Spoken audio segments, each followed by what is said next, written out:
This is Good Morning San Diego.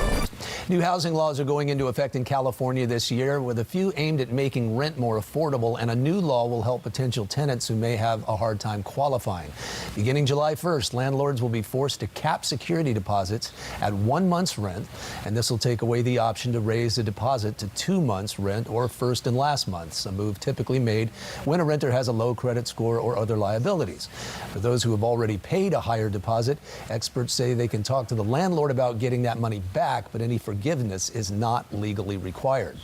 And joining us now to further weigh in on the new real estate laws this year is President-elect of the San Diego Association of Realtors, Mark Powell. Mark, good morning. Great to see you. Good morning. Thanks for having me. So you cite six laws, right? 6 laws. So let's just go line item. The sale of accessory dwelling units. Okay, accessory dwelling units, commonly known as granny flats, are allowed to be built on your property.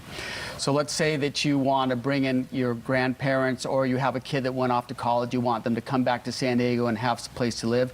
You can build them an accessory dwelling unit or a granny flat. The state of California is now going to allow cities to opt in a program which will allow the homeowner to sell the granny flat as a separate property. So essentially what you can do is split your lot, and you can sell that piece of property as just a single family house now. But the problem is certain laws allow you to build multiple granny flats. So if you can build multiple granny flats, let's say 6 or 8 of them, and you separate your lots, now you don't just have one granny flat there, you have multiple granny flats. So essentially, the person living next door is now living next door to a condominium complex with conditions, covenants, and restrictions, HOA, the whole thing. So single-family resident properties are now going to be split and become multi-resident properties. That could be a problem. It's a problem, but it's not a problem for somebody who wants to come into the housing market, because the reason why they did it is that the only person who really profited from having these multiple units is the seller. It didn't allow other people to get home ownership. Now people will be able to buy those separately as their home. Number 2, disclosures for flipped houses. When you sell a house, you need to disclose what you did to the house. Everybody needs to fill out something called a transfer disclosure statement or a seller property questionnaire. Now what you're going to be required to do is list every single repair that was named by the person who flipped the house, if it's within 18 months. And you have to identify the contractor who actually did the repair. So if you put a water heater in, they're going to have to say, yeah, this contractor put the water heater in, and did you pull a permit, which is very important. So they'll have to identify if they pulled a permit or not. Okay, this one really is an eye-opener. New fire hazard disclosures. Okay, this is a big one, and, yes. and people don't really realize how important this is.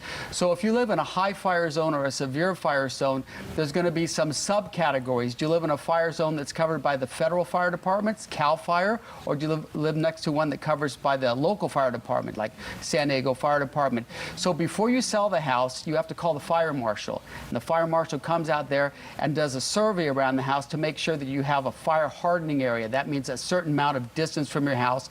If there's trees on the property, they may be asking you to remove them. So fire insurance for that is different from fire insurance. If you leave a pot on your stove, you catch your house on fire, you're covered by your homeowners. This is a separate policy. Now, you may live in an area where you think you're not in a fire zone, but if you're by a finger canyon and an ember can fly, let's say, a mile in and hit your house, you're now in a fire zone, and you have to have that disclosure. You have to have that fire hardening. Okay, tenants' rights. Big deal, tenants' rights. So one of the first ones is it's a crime-free area. So landlords are no longer allowed to discriminate against somebody who's a convicted felon. You can't say you can't move in here because you're a felon. And also, let's say there's a lot of crime going on. You think there's drug activity. The police are called 20 or 30 times. The landlord cannot evict that person because of this suspected criminal activity, and cannot even threaten to have the person removed. Really? No, not at all. Okay, now we covered the one about the security deposits right before we went here. That's correct. What's the next one? You got 2 more. The next one is, let's say that you're living in a 3-story apartment complex. Let's say there's an elderly woman on the 3rd floor, and now she needs to use a walker to get up and down the stairs. Is very challenging. So if a unit opens up at the bottom floor, the landlord now has to offer that to the person who has disability, has to offer that unit to them, and cannot charge them anymore. So they have to give them the same rent that they're paying on the top floor for the bottom floor. Okay, is there one more?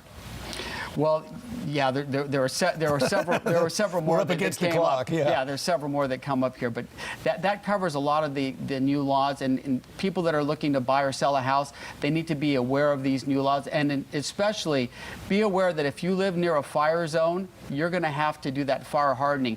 You're going to have to chop trees down, trim back brushes, and sometimes it costs $2,000 or $3,000 to cut a tree down, and you have to have 6 or 7 trees cut down. Right. You're in the tens of thousands of dollars. Wow. All right, Mark Powell. Thank you, Good sir. information, man. Thanks a you. lot. Thank Always you good very to see much. you.